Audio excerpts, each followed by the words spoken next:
بسم الله الرحمن الرحيم. فاذكروني أذكركم واشكروا لي ولا تكفرون.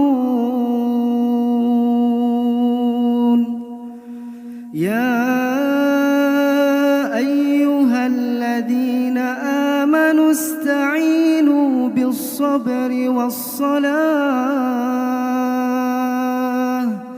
إن الله مع الصابرين.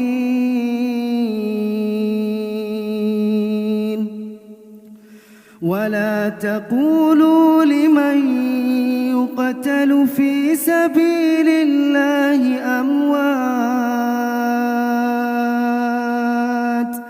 بل أحياء ولكن لا تشعرون. ولنبلونكم بشيء من الخوف والجوع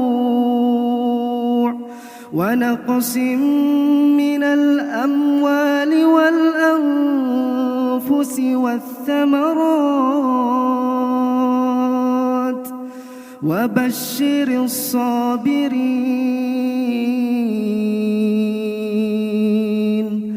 الذين إذا أصابتهم مصيبة قالوا إنا لله وإنا إليه راجعون. أولئك عليهم صلوات من ربهم ورحمة وأولئك هم المهتدون.